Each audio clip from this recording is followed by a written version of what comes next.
턱은 강하고 송곳니는 굵고도 날카롭다. 한 번 물어뜯는 것만으로도 먹잇감의 숨통을 단숨에 끊어놓을 수 있다.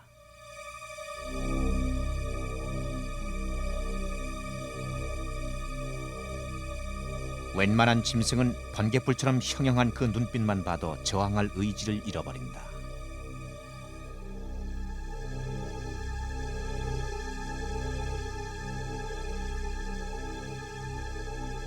혀는 강철로 만든 솔빛 같다. 억센 돌기가 나 있어 핥기만 하면 짐승의 살가죽이 벗겨질 정도로 힘이 있다.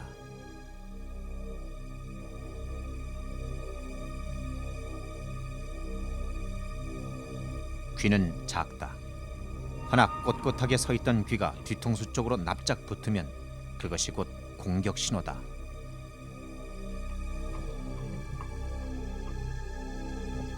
공격의 주무기는 앞발.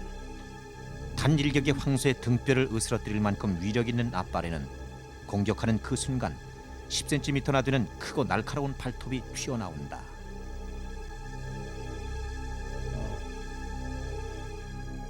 황갈색 바탕에 24개의 검은 줄무늬가 화려한 근육질의 몸.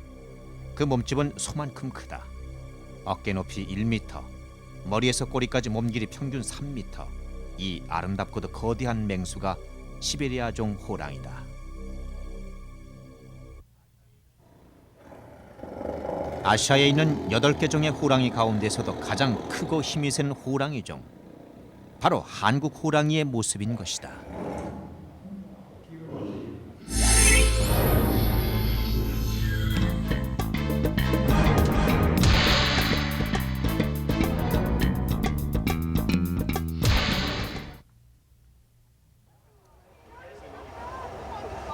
지난해 6월 9일 김포공항에는 특별한 손님이 도착했다.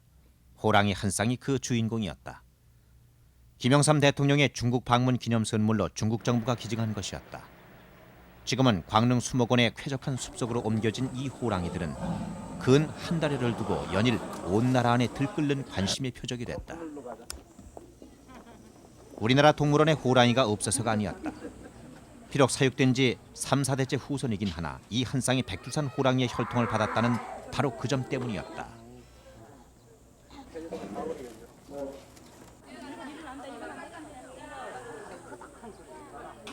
그것이야말로 한국 호랑이에 대한 우리나라 사람들의 각별한 정서를 읽게 해주는 대목일 것이다.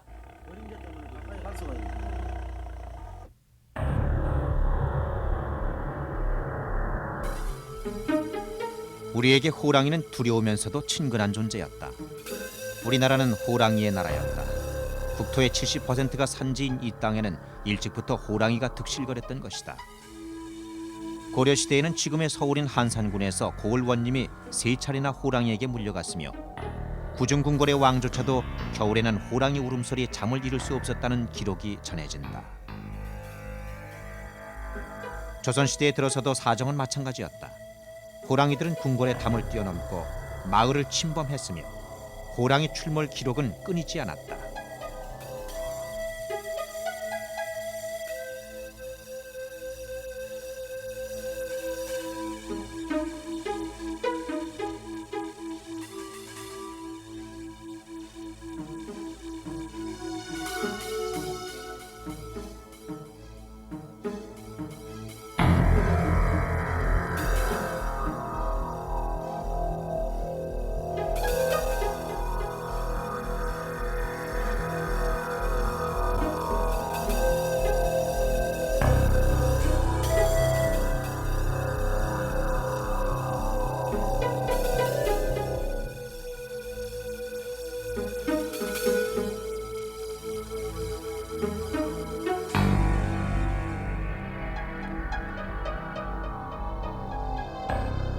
신문이 발간되고 철도가 놓이고 전기가 들어오던 시대.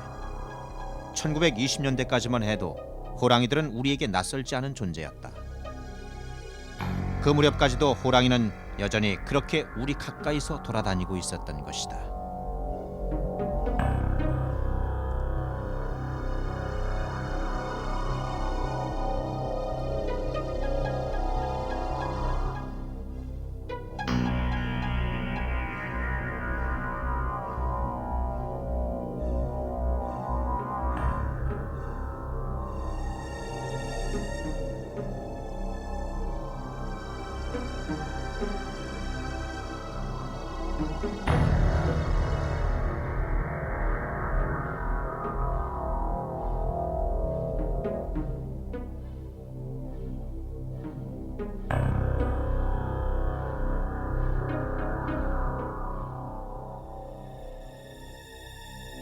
산군, 산군자, 산중영웅.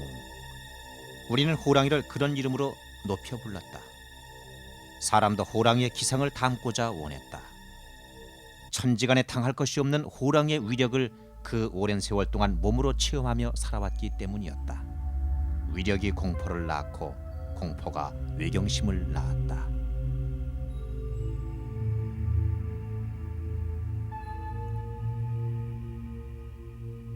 그 위력이 과연 얼마만한 것이었는지 뛰어난 사냥꾼들조차도 다른 모든 맹수를 제쳐놓고 호랑이만은 두려워했다.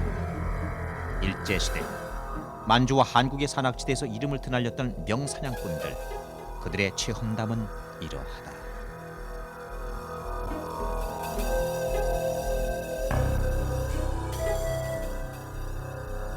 숲에서 갑자기 호랑이와 마주치게 되면 자기도 모르게 그만 그 자리에서 대소변을 싸게 됩니다. 폐부를 찌르는 듯한 으르렁거림, 화광이 줄줄 넘치는 한광이 척추신경을 마비시켜서 한 발짝도 움직이지 못하게 되죠. 아무리 대담하고 사격에 자신 있는 보수라도 처음 호랑이를 만나면 감히 총을 들지 못하죠.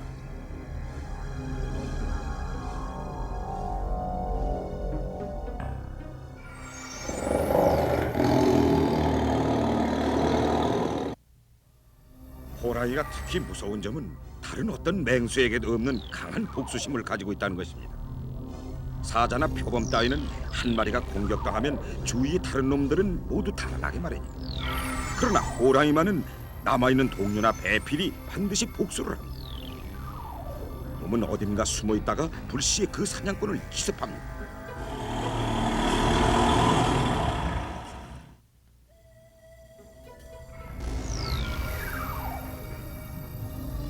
강원도 해양에서 호랑이 사냥을 할 때였습니다.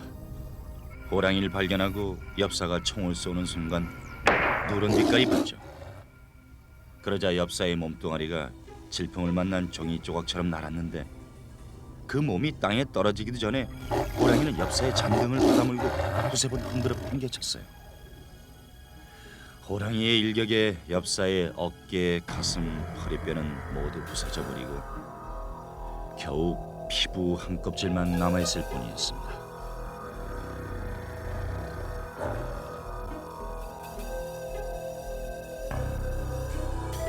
동물원의 철창에 갇혀있는 호랑이밖에 본 적이 없는 사람들에겐 도저히 상상도 할 수 없는 위용, 그것이 우리 호랑이였다. 그러나 그 호랑이가 남한에선 이미 멸종된 지 오래다.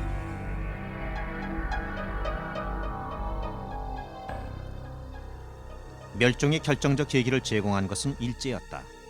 조선휘보, 총독부 통계연보 등에 따르면 해로운 짐승을 퇴치한다는 구실로 1915년부터 1942년까지 총독부에서 남획한 호랑이가 무려 97마리. 그 결과 해방 후 우리 땅에서는 호랑이가 거의 자취를 감추었다. 번성했던 한국 호랑이의 실체는 단 한 점의 박제로서만 남아있다.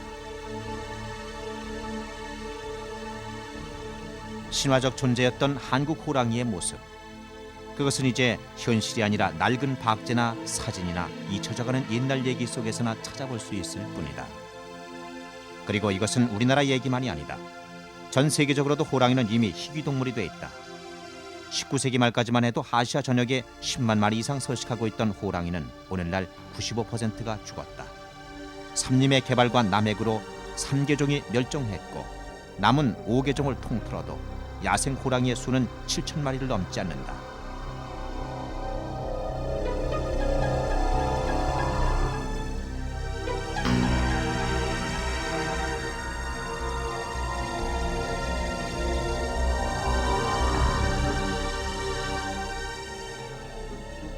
야생의 한국 호랑이는 이제 영영 만날 수 없는 것일까? 한반도 남단에서부터 베이징, 몽골 동부, 시베리아까지 광범위하게 퍼져 있었던 그 시베리아종 호랑이.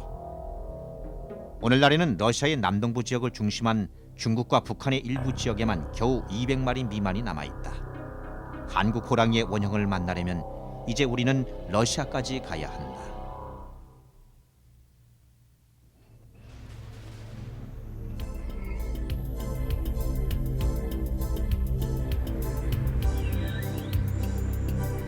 KBS로부터 호랑이 추적 임무를 부여받은 사람은 경력 15년의 프리랜서 카메라맨 임순남 씨. 2월 1일 그는 8mm 카메라 한 대만을 챙겨들고 단신 블라디보스톡으로 떠났다. 이제 러시아의 극동 지역 연해주로 그의 호랑이 추적기를 따라가 보자.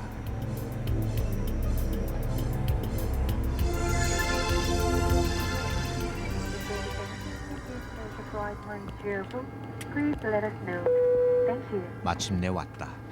호랑이의 고장 블라디보스톡. 몇 년 전에는 호랑이 한 마리가 시내까지 들어와 어슬렁거렸다는 도시다.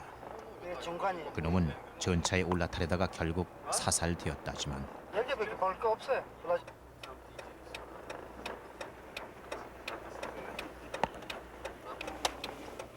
운이 좋으면 그렇게 도시 한가운데서도 호랑이를 만날 수 있을지 모른다. 그러나 어디 운뿐이겠는가. 운보다 더 중요한 것은 전문가의 도움이다.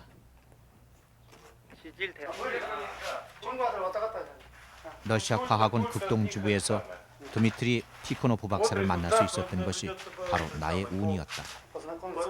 호랑이 생태 연구의 세계적 권위자로서 얼마 남지 않은 시베리아 호랑이를 보존하기 위해 노력하고 있었고 그 목적을 위해서라는 전제하에 안내역을 선선히 맡아주었다. 지난 30년간 그의 답사 지역은 시오테 알린 산맥 전역에 걸친 시베리아 호랑이 보호구역이었다.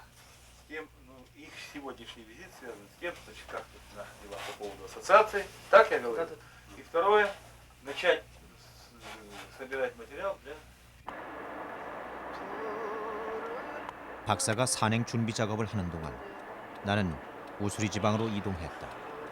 그곳에 호랑이가 많다는 얘기를 들었기 때문이었다.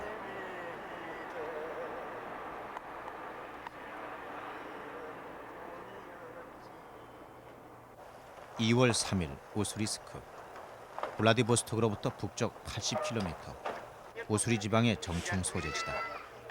공업 중심지라는 이름에도 불구하고 시장의 풍경은 빈약했다.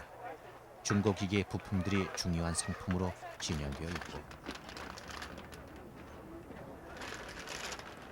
러시아인들이 좋아하는 초콜릿이면서도 값은 싼 과자, 한국산 초코파이가 최대 인기 품목이었다. 한말일에 우리 동포들의 망명지였던 연해주의 도시답게 조선족들의 모습 또한 드물지 않았다. 그들은 아직도 우리식 생활 습관을 이어가고 있었다.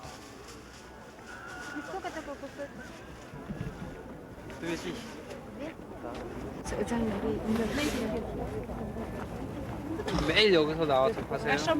매일 나와요? 그 옛날 우리나라에서처럼 호랑이 그림도 많았다. 그러나 정작 내가 듣고자 하는 호랑이 목격담만은 묘연했다. 아줌마 호랑이 봤어요? 호랑이 봤어요 여기서? 호랑이 봤냐고 여기서? 호랑이 봤냐고? 이게 무슨 말이야 알아? 호랑이 사는 거 봤냐고 저거? 야 이거 판다고.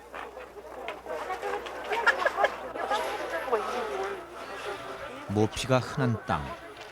그러나 호랑이 가죽은 없다. 1947년 구소련에서부터 호랑이 사냥은 공식적으로 금지되었다. 그런데도 불구하고 이제 이곳에서조차 호랑이가 희소동물이 되어 있는 까닭은 최근 4년 사이에 폭발적으로 성행하고 있는 밀려 때문이라고 한다.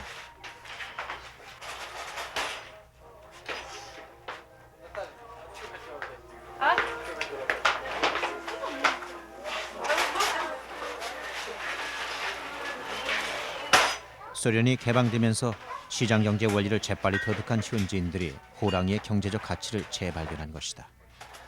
그래서 이제 우스리크에서도 호랑이는 옛 영광의 상징처럼 여기저기 상호 속에서만 자주 만날 수 있다. 어쨌건 수소문 끝에 4년 전에 호랑이를 직접 만났다는 한 사람을 간신히 찾아냈다. Прошел поле и назад уже вертался, назад. Вот так поле идет. 난 потом 그때 дорога. 들판 가장자리를 따라 걷고 있었습니다. 그 주위엔 아무도 없었고 나 혼자 걷고 있는데 그때 갑자기 뒤에서 호랑이가 울부짖는 소리가 들렸습니다. 뒤를 돌아보니 호랑이가 날 덮치려고 달려드는 것이 보여 난 그냥 주저앉아 버리고 말았죠. 호랑이는 날 덮쳤고 난 땅 위에 자빠져 버렸습니다. Встал на спину, я и упал. Ружье у меня 호랑이가 내 가슴을 짓누르고 난 그냥 바닥에 누워 있었지요. 난 어떻게 해야 할지 몰라 막막했는데 호랑이는 내 머리를 치려다가 앞발로 내 손을 누르고 놓질 않았습니다. поймал эту. Давай, говорит, и приподнялся. Я так 그때 누워서 옆을 보니 총이 저만치 있는 것이 보였어요. 내가 그걸 당기려고 애쓰는 동안 одной рукой же повернул, а он 그놈의 호랑이가 여기 내 손을 схватил за край, потом 그리고 손목을 и за 그 다음엔 팔꿈치를 물었지요. не раз, 3 раза. Я повернул, 난 총을 끌어당겨 간신히 방아쇠를 당겼습니다. 2 выстрела. И все. Наповал. Ну, выбрался оттуда, вот, да. 어딜 맞았는지는 모르겠지만 호랑이는 저만치 뛰쳐 일어나 한 걸음 한 걸음 옆으로 비틀거리며 한 20m쯤 가더니 그만 어디론가 사라져버리고 말았습니다. Туда-сюда, а руки-то у меня уже нету. Ну, 참 그래서 내 손이 이렇게 불구가 되었지요. вся изуродована. А, 먼저 여길 물었고 그 다음은 여기 그리고 다음은 여기를 물었죠.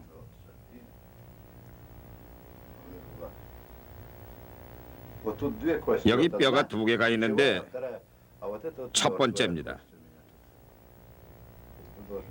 그리고 2번째요.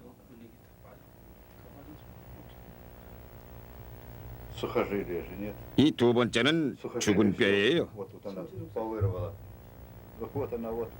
팔꿈치부터 여기까지는 움직이질 않죠. 여기는 움직이고요. 네.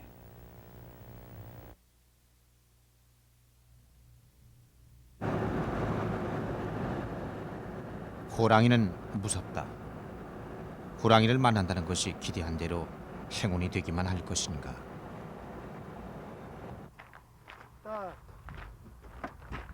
그러나 돌이킬 수는 없다.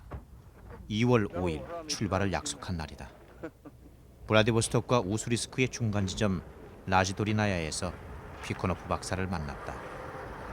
이제 정말 가야 하는 것이다. Здравствуйте, здравствуйте. Ладно, я пока сбегаю. Ну, иди сюда. 피크노프 박사는 마치 피크닉이라도 가는 듯한 표정이다. 식료품과 침낭, 카메라와 망원경, 그리고 도만이란 이름의 개 한 마리가 박사가 사흘 동안 준비한 장비의 전부다. 도만은 호랑이 탐색을 위해 특별히 훈련된 개라고 한다. 곰에게도 덤벼들었다는 무용담을 갖고 있지만 글쎄 도만을 얼마나 의지할 수 있을까. Смотри, 전기도 들어오네요. еще молодой. 피크노 박사를 만났을 때 그분이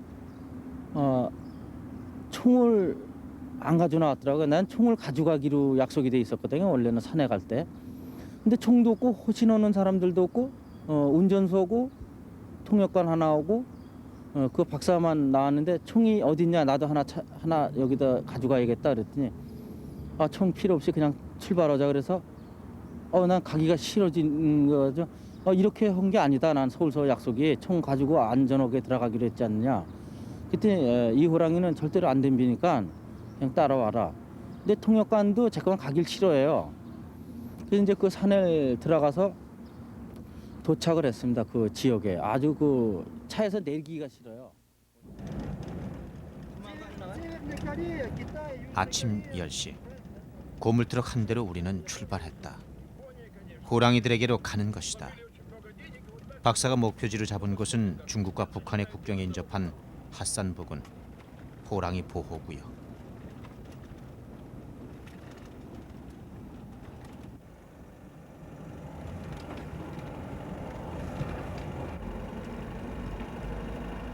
보호구역의 외곽에는 밀렵 감시원이 상주하고 있다.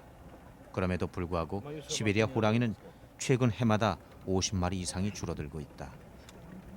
세계 암시장에서 한약재료 수요가 커 호랑이 한 마리 값이 $10,000를 호가하는 까닭이다. 이 돈은 러시아인 연간 봉급의 20배가 넘는다.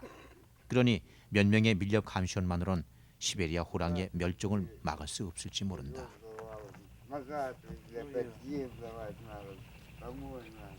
Так, ты будешь здесь? Все, сын.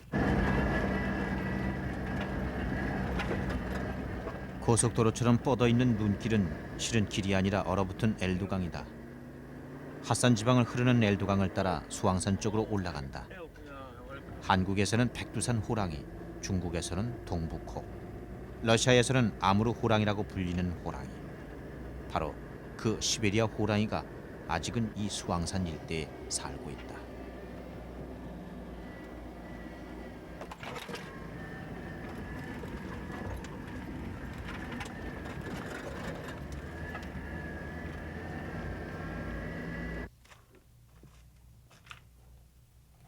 엘두강의 지류 쪽으로 접어든 다음 차가 섰다.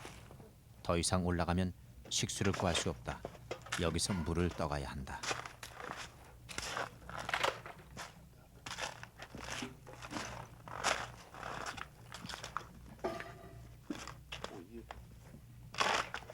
현재 기온 영하 20도.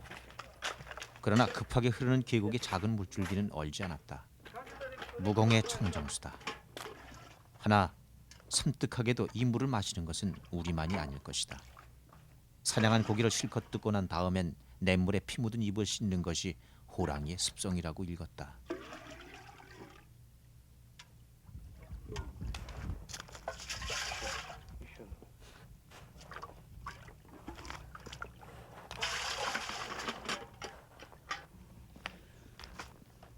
박사는 이 인근에 살고 있는 호랑이를 10마리에서 15마리로 추산했다. 그리고 여기는 벌써 호랑이 출몰 지역인 것이다. 한가롭게 얼음 밑에 물고기나 구경할 때가 아닌데.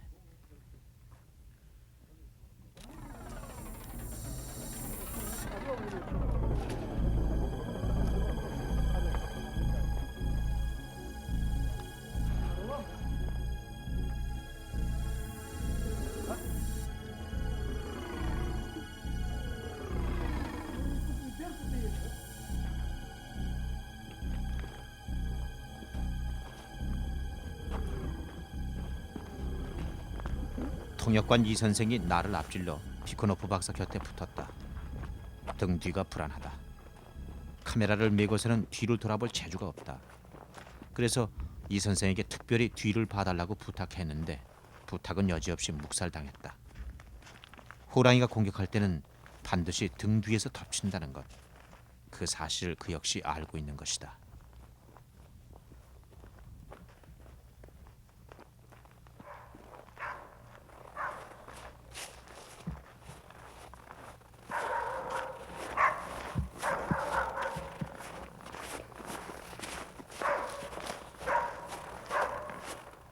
갑자기 도만이 짖기 시작했다.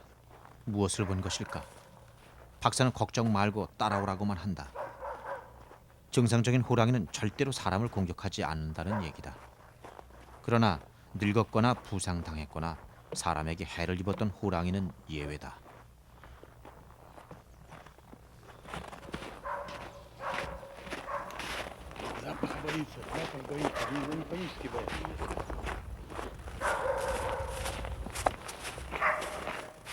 예외적인 호랑이가 있다 하더라도 지금은 도만을 쫓아갈 수밖에 없다. 그것이 카메라맨의 근성이다.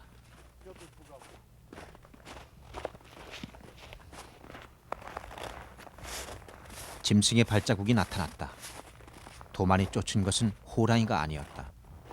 순간적으로 교차하는 안도와 실망. 그러나 이제 정말 살아있는 야생의 생태계 속에 들어왔다는 실감이 등골을 훑어간다.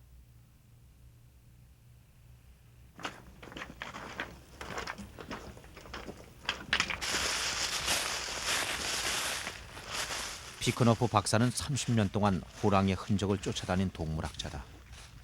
사람이 밟아본 적이 없는 이런 산림지대를 수없이 답사해왔다. 그의 전공이 살아있는 호랑이기 때문이다. 인근에는 박사의 연구소에서 연구용 목적으로 설치해놓은 덫이 있다. 원시적으로 보이지만 이건 역시 호랑이를 산채로 상처 없이 잡기 위해 고안된 것이었다.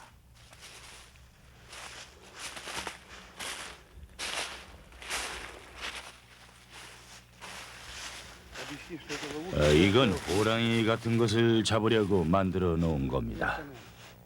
범이나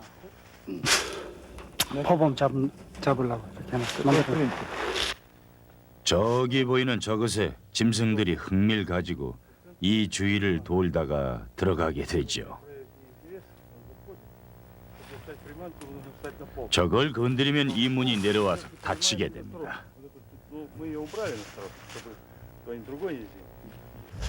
Объясню. Сейчас там нет, еще не вечером. Сейчас там пока мы ловили не. 이 방법 말고 올가미를 사용해서 빨리 잡는 방법도 있습니다. 그러나 그건 더 힘들죠. Ветер и тоже ждать, потому что 15-20 дней, ну, допустим, 20 петель ставим втроем. Поэтому это штука такая нудная. Зарядил, и каждый день надо... 트럭은 가다가 다시 멈추었다. 이번에는 도만보다 박사의 눈이 더 빨랐다. 차를 세운 박사가 운전사를 야단쳤다. 트럭 바로 옆에 있는 발자국도 못 보느냐는 것이었다. 과연 발자국이었다. 진짜 호랑이의 발자국이었다. 이곳에는 정말 호랑이가 살고 있는 것이다.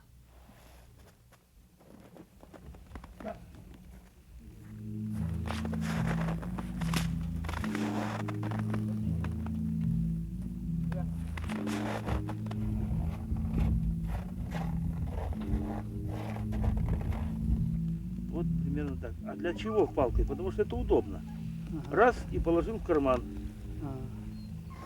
이거 있잖아요. 재우는 거 있잖아요. 송놈인가 앙놈인가 몇 살 됐고 몇 년 됐는. Вот это ширина пятки. Если это 9 сантиметров, то это, скорее всего, самка или молодой самец. Вот такая. 만약에 9cm면 있잖아요. 뒷발이. 네. 9cm면 암범이 아니면 젊은 호랑이. Если 10 сантиметров и больше, это только самец. 10cm 이상은 있잖아요. 다 송놈이라. 지금 몇 cm예요? 지금 это сколько? сантиметров 9, не больше. Надо у рулетки нет у тебя здесь? Не? Так, у меня там в рюкзаке-то есть, но далеко искать. Ладно, хрен с ним потом. Ну, залезем. сантиметров 10. Это 10 не будет. 10 не... Это 9 искал, видишь, след маленький. Как. Летит, Затягивай. она пошла, потому что он что-то задавит, и значит, что-то его останется. Что-то его перепадет. 앞발이 디딘 자리를 뒷발로 밟아나가는 습관 때문에 호랑이 발자국은 일렬로 나 있다. 동물학자들이 겨울을 기다리는 것은 눈 위에 남는 이 발자국 때문이다. 지나간 지 2, 3일쯤 된 발자국을 하나 발견하고 바늘에 꿰인 실처럼 그것을 따라가기만 하면 호랑이가 무엇을 했는지 다 알 수 있게 된다. 이것이 호랑이를 추적하는 전통적인 러시아 방식이다.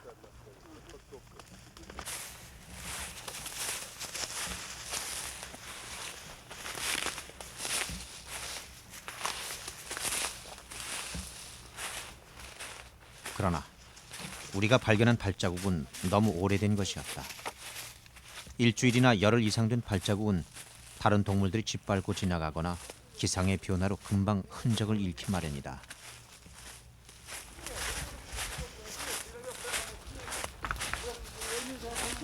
Ну ты долго стоять там будешь? Ко мне, Туман. Туман. Иди, собака. 오후 3시경 수왕산 중턱 통나무로 지은 연구소 캠프에 도착했다.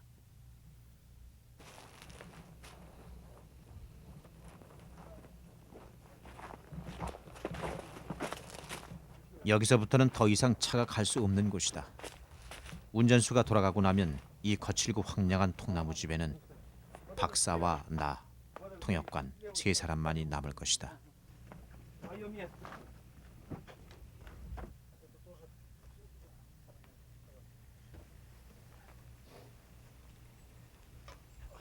짐을 내리는 사이 운전수가 늦은 점심을 준비한다.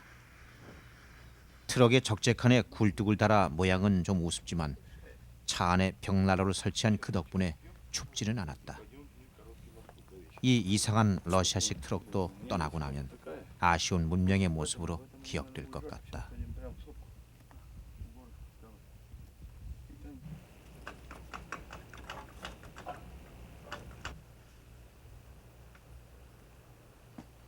박사의 권유로 우스리스크 지방의 소수민족인 우데게 민족의 전통 옷으로 갈아입었다.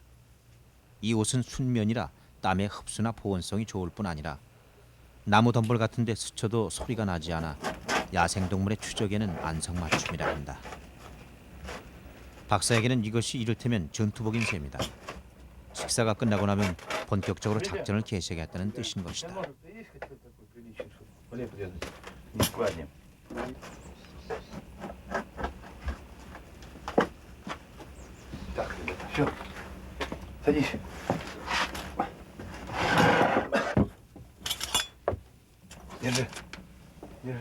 딱딱한 검은 빵과 소시지, 뜨거운 러시아 차.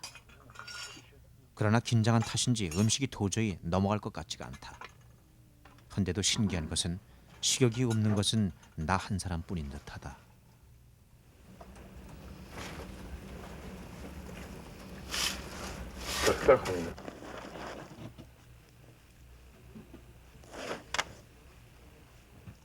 박사는 해지기 전에 캠프의 뒤쪽을 한번 둘러보자고 한다.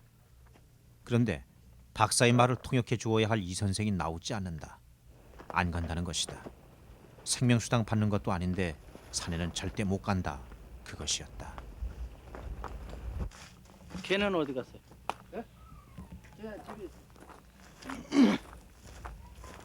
하는 수 없었다. 혼자 박사를 쫓아갈 수밖에.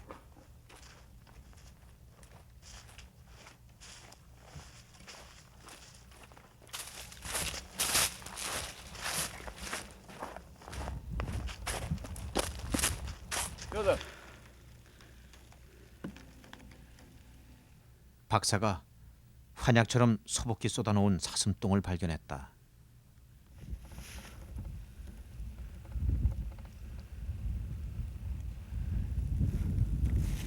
사슴이 많이 사는 삼림에는 반드시 호랑이가 있다.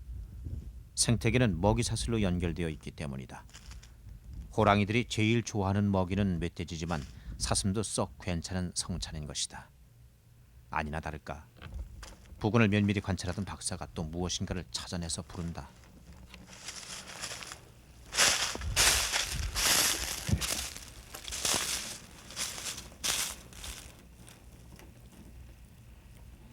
무엇인가가 뒷발질로 부엽토를 긁어내어 모아놓았다. 박사는 그것이 호랑이가 자신의 영역을 표시해 놓은 것이라 한다.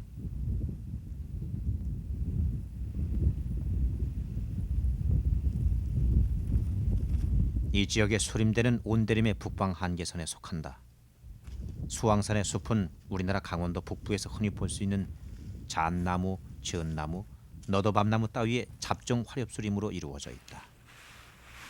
화렵수의 잎과 줄기를 먹기 위해 초식동물이 꿰고 그 초식동물을 먹기 위해 호랑이가 온다.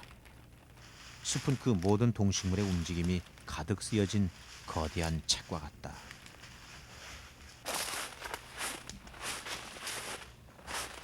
동물학자란 미세한 흔적을 통해 그 책을 판독해내는 사람들이다.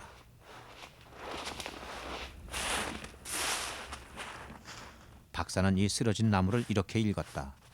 방금 몇 초 전에 사슴들이 이 나무의 줄기를 먹다가 달아났노라고. 가늘게 흔들리는 가지가 그것을 증명하는 글씨다.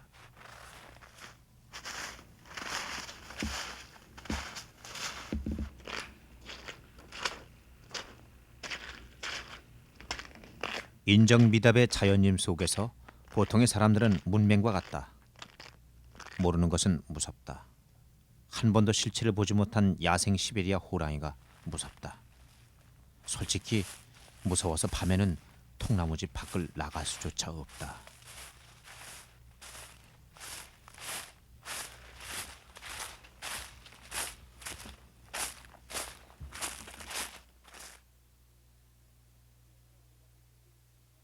그 그 산을 한 바퀴 돌고 통나무에 와서 저녁을 먹자 그러면서 하는데 저녁은 잘 안 먹었어요. 저는 이제 보드카 하나 마시자고 그래서 보드카 마시고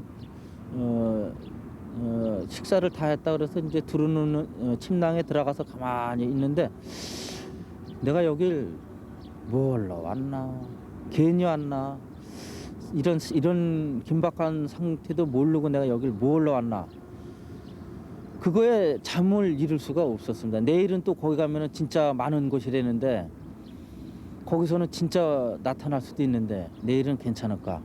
하루하루 가는 게 상당히 몇십 년이 막 지나가는 것 같이 막 하여튼 가면은 그냥 쫓아가는 거지 내가 그거 얼떨결에 그 발걸음이 가는 거지 머리는 뭘 생각을 못 하겠어요. 띵한 게 그러면서도 이렇게 앞에 나타나면 찍어야지 그 생각 무서운 생각 그게 계속 겹치는 겁니다. 그냥 뭐 10분이라도 이렇게 토울지는 게 아니라 머리에서는 그 생각만 왔다 갔다 하는 거예요.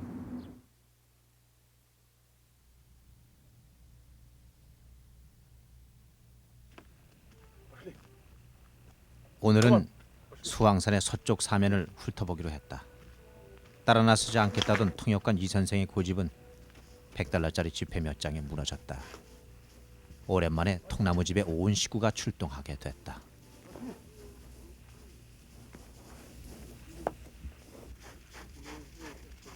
곰의 흔적을 발견했다. 꿀을 따먹기 위해 볼집을 송두리째 드러낸 나무 구멍.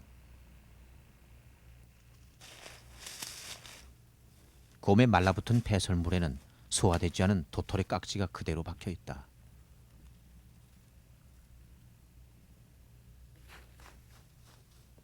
놀랍게도 사람이 남긴 흔적과도 마주쳤다. 수십 년 전 중국인들이 들어와 산삼을 캐고 그 자리를 표해 두었다는 것.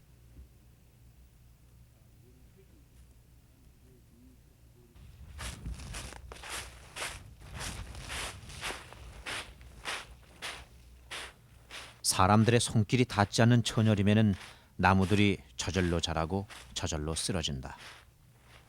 쓰러진 나무는 쉽게 잎이나 줄기를 따먹을 수 있다. 때문에 쓰러진 나무가 많은 것은 사슴떼가 많이 서식할 수 있는 조건이 된다. 그러나 겨울은 초식동물에게도 육식동물에게도 배가 고픈 계절이다. 사슴들은 잎 대신 줄기도 먹고 이렇게 나무의 껍질을 벗겨 먹기도 한다.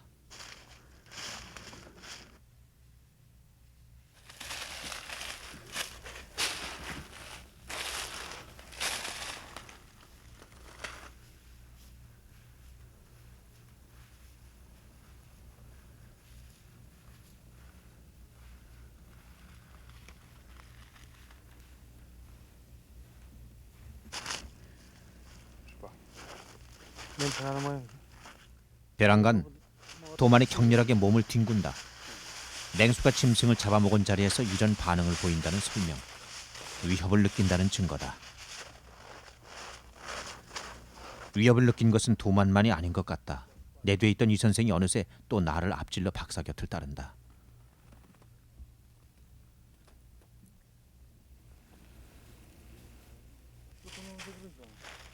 도만의 감각은 정확했다.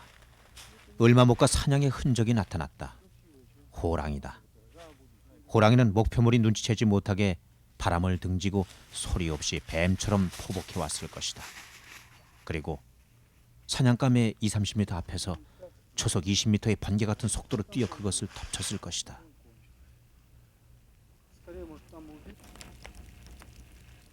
희생이 된 사슴의 뼈가 주위에 널려져 있다. 한 마리의 호랑이가 굶어 죽지 않기 위해서는 하루 평균 10kg의 고기가 필요하다. 최소한 한 달에 서너 마리는 사슴을 잡아야 한다. 그것이 숲의 법칙이다.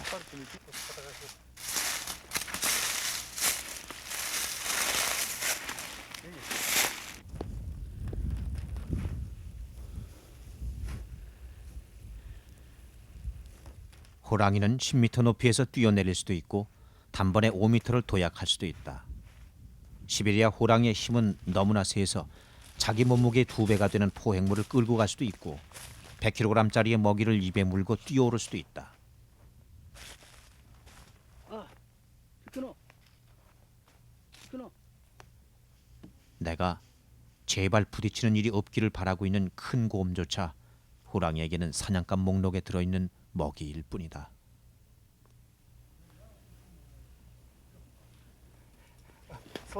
Место тигра говно сегодня фотографии. 갑자기 박사가 멈추어서 가리켰다. 여기 있었다고 한다. 호랑이가 앉았던 흔적이라는 것이다.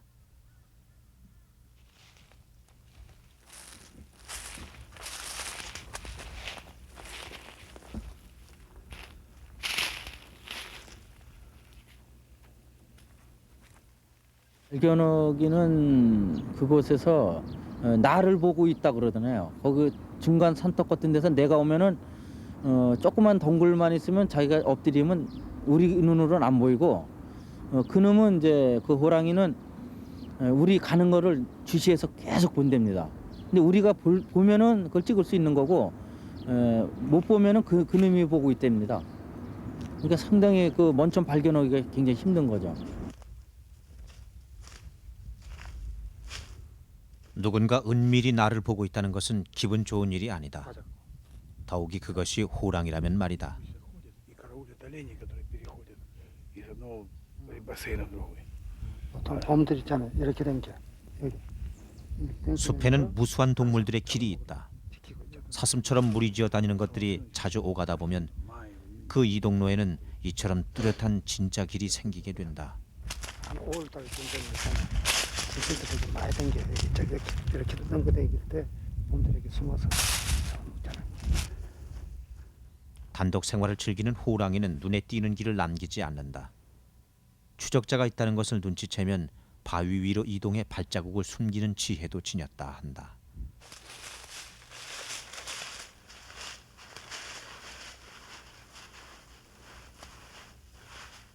우리가 호랑이를 쫓는 것인지 호랑이가 우리를 쫓는 것인지 알 수가 없다.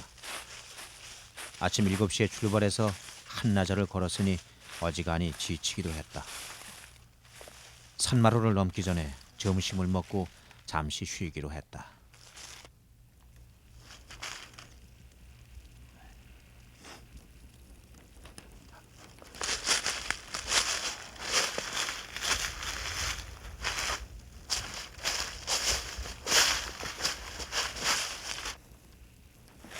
뭐하고 여기죠?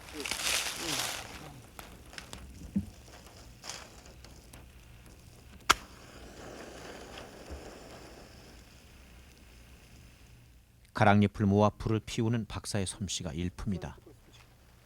오랜 산행에 단련된 사람만이 가질 수 있는 능숙한 몸짓.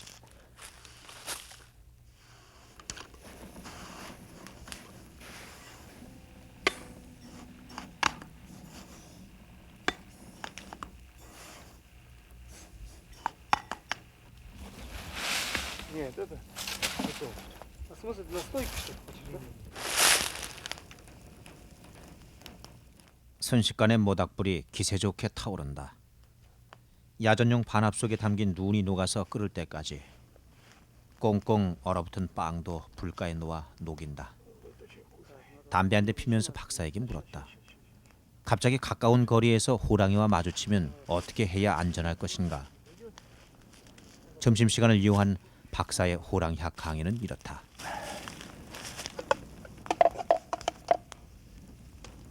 첫째, 호랑이의 식사 장소에서 만나는 것은 절대 피하라. 이때 호랑이가 화내는 건 장난이 아니다. 동물의 시체가 있는 것은 까마귀들이 떠드는 소리로 쉽게 알 수 있다. 둘째, 삼림지대에서 소리 없이 살금살금 걷지 말라. 불시에 사람과 맞닥뜨리면 호랑이도 당황한다. 당황한 나머지 덤벼들 수도 있다. 셋째, 정작 호랑이를 만났을 때는 놀라서 등을 돌려 달아나는 따위의 짓은 하지 마라. 고양이과의 동물들은 빨리 사라지는 것에 대해서는 본능적으로 달려든다. 그리고 호랑이는 당신보다 빨리 뛴다.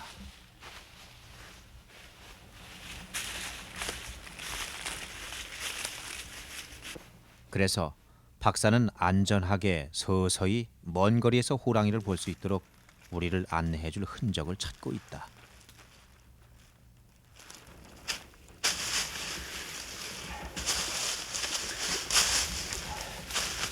이제 수왕산의 마루턱을 넘는다. 야생 맹수를 탐색하는 일은 체력과 용기와 그리고 엄청난 인내를 필요로 한다. 30년 동안 호랑이를 연구해온 박사도 야생 호랑이와 마주친 것은 단 3번뿐이라 했다.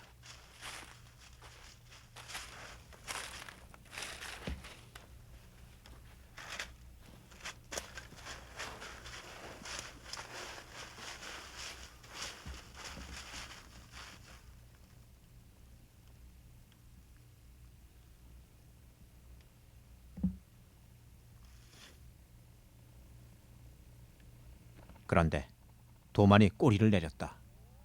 자신이 감히 대적할 수 없는 상대, 호랑이 냄새를 맡은 것이다.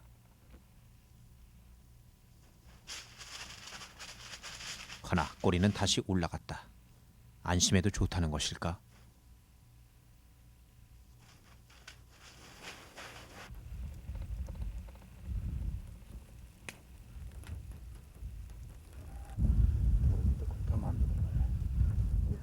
호랑이는 이 나무를 발톱으로 핥히고 등을 부볐다.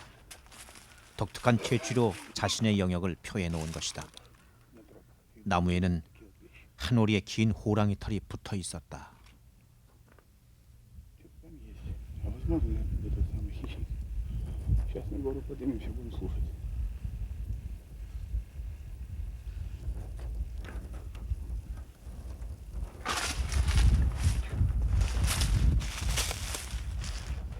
오래지 않은 시간에 이 길로 호랑이가 지나갔음에 틀림없다.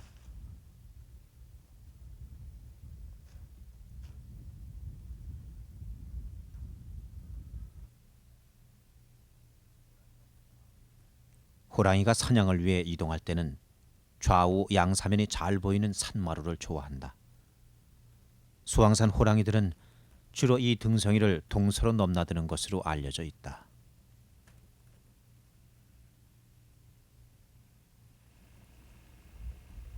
지루한 시간이 흘러갔다. 그러나 웬일인지 박사의 망원경에도 호랑이는 잡히지 않는다. 박사는 40일간 함께 잠복할 것을 제의했으나 일정을 그렇게 늘려 잡을 수는 없었다.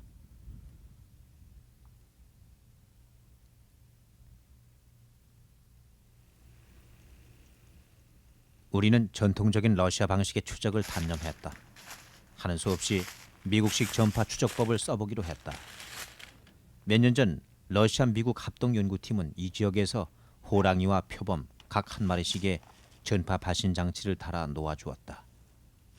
수신기를 작동하면 그 호랑이의 목에 매달린 발신 장치로부터 매 초마다 신호가 들어오게 돼 있고 그것으로 현재 위치와 행동까지 알 수가 있다.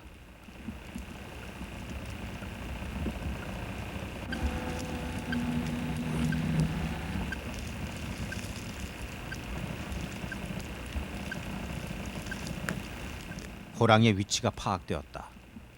그러면 지금 서쪽 중국 국경 쪽에 가 있다.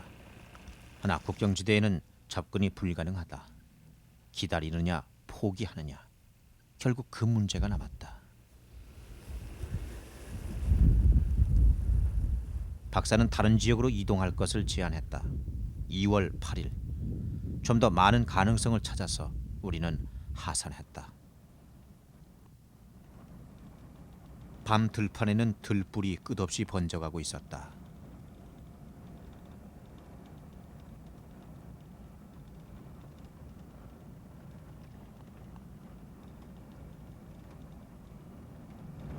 북상 행로의 끝. 두 번째로 잡은 목표지는 항카호 부근이었다.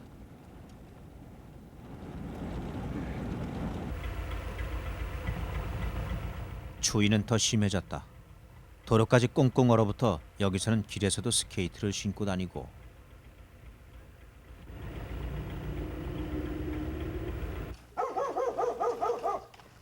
바퀴 달린 수레 대신 겨울에는 썰매가 짐수레 노릇을 톡톡히 한다.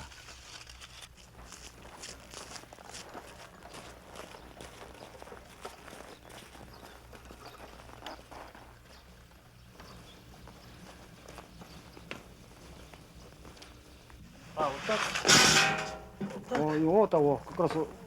Не, вот такой, держи рукой вот так вот. 마을의 집집에는 야생동물의 가죽들이 흔하게 널려 있다. 이 집의 주인 남자가 잡은 것은 가슴에 흰무늬가 선연한 반달곰. 마을 사람들은 짐승이 사람을 덮쳤거나 가축이나 농작물에 피해를 주어 잡은 것이라고 한다. 흔한 모피는 이 지역의 풍요한 생태상을 말해주는 듯하다. 그러나 마구잡이 노획이 계속된다면 이 훌륭한 반달곰들도 마침내 찾아볼 수 없게 될 것이다. Убора большие, тупые. Да. Как кошачьи. Да. 총 가졌으니까. Тебе 들었어. Что? Ну, напал, говорит. Ну да, да. Пришлось застрелить. 쇠딱따구리가 곰 가죽의 기름기를 쪼고 있다.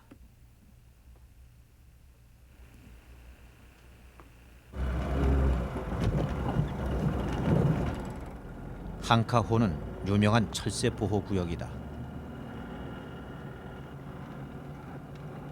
항카호가 철새 보호 구역으로 지정된 것도 40년간에 걸친 학자들의 노력 덕분이었다. 그러므로 해서 다음 세대까지 철새들의 모습을 볼 수 있게 됐다. Тут где-то фазаны. Возможно. Ну, может. 항카호 기슭의 삼림에 있다는 호랑이. 그 또한 하르노케르 대학의 관리하에 보호되고 있는 것이다. 2년 전 생포한 야생 시베리아 호랑이를 연구용으로 제한된 지역의 보호구내에 풀어놓았다고 한다. 마침내 시베리아 호랑이의 참모습을 볼 수 있을 것인가.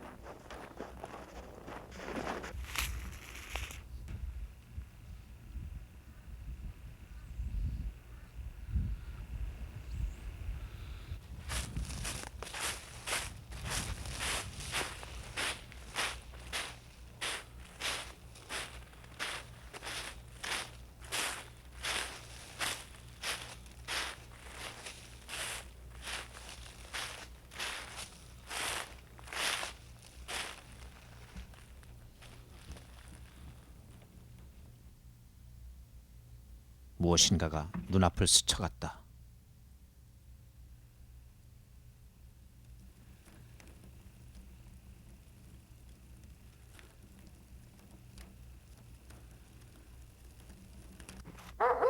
데리고 온 사냥개 한 마리가 갑자기 달아났다.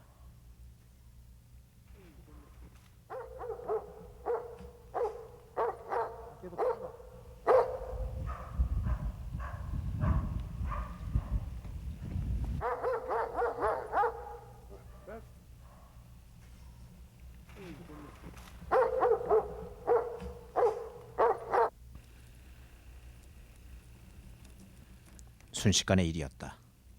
사냥은 그렇게 끝났다.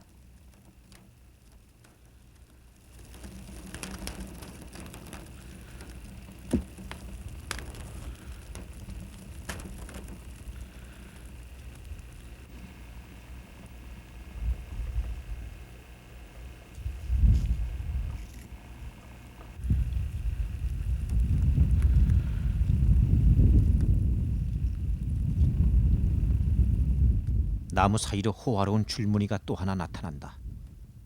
커다란 송아지만한 몸집, 위풍당당한 풍모, 또 다른 호랑이다.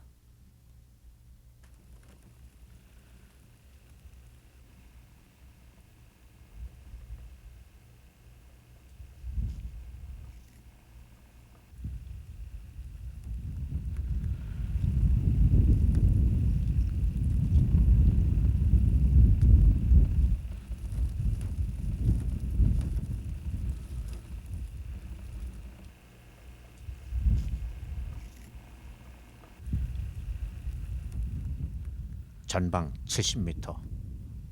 두려움도 잊고 망원 렌즈로 정신없이 호랑이의 모습을 당긴다. 렌즈 속에 백두산 호랑이며 동북호이며 아무르 호랑이기도 한 시베리아 호랑이가 있다. 나는 진짜 시베리아 호랑이, 한국 호랑이를 본 것이다.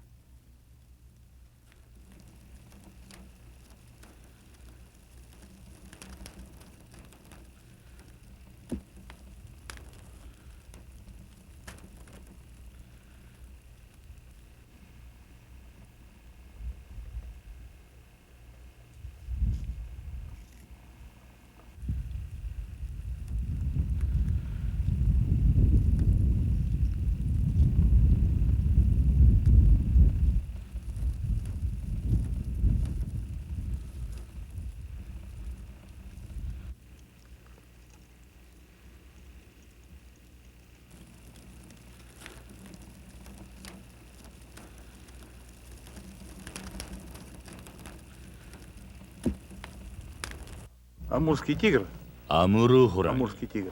который 우리가 мы 지금 сейчас 본 видим, 아무르 호랑이는 это тот же 예전에 самый 북한 подвид, 쪽에서 который совсем 넘어온 недавно 것입니다. обитал в Южной Корее. 이 호랑이는 지금 еще 북한에 несколько 몇 마리 особей 남아 как будто 있고 имеет и 이곳 в Северной 러시아에 있는 것이 Но 모두 это всё. 다입니다. Именно этот 남한에서 이미 подвид из 사라졌습니다. Южной Кореи в настоящее время практически исчез. Сегодня, чтобы 오늘날 сохранить 호랑이를 보호하기 위해 해야 할 아주 어렵고 중요한 과제가 두 개 있습니다. Первое 첫째는 задача – это 현재 호랑이가 살고 있는 지역을 보호하는 것입니다. пригодное для жизни 둘째는 밀렵꾼을 없애는 것입니다. которое не менее сложно. Сегодня 오늘 우리는 아주 훌륭한 호랑이를 보았습니다. замечательный экземпляр, 지금 самец и самка. 당장 이런 노력을 기울이지 않는다면 단 몇 년만 늦어도 이런 멋진 동물은 영원히 Буквально через 사라질 несколько лет 것입니다. будет поздно. Такой красивый зверь навсегда может покинуть планету Земля.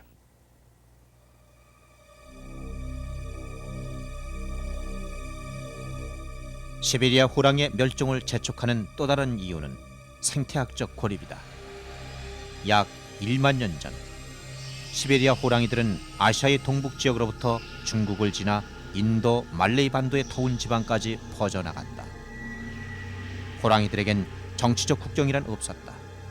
이어진 산과 들이 그들의 길이었다. 극동 러시아로부터 한반도의 백두대간까지 산과 들은 여전히 이어져 있으나 오늘날 호랑이의 그 길은 단절되었다. 러시아와 중국 사이에 한반도의 허리 한가운데 호랑이가 넘지 못할 높은 철책이 가로막고 있기 때문이다. 그 철책의 통로가 열린다면 꽃피는 봄, 새풀을 따라 사슴들이 넘어오고 그 사슴을 따라 호랑이도 넘어올 것이다. 4,500만 년 전부터 지구상에서 살아왔으나 2000년이 되기 전에 멸종이 예고되고 있는 맹수, 끊어진 생태계를 연결하는 일은 저 아름답고 사나운 동물 한국 호랑이를 지키는 또 하나의 제안이 될 것이다.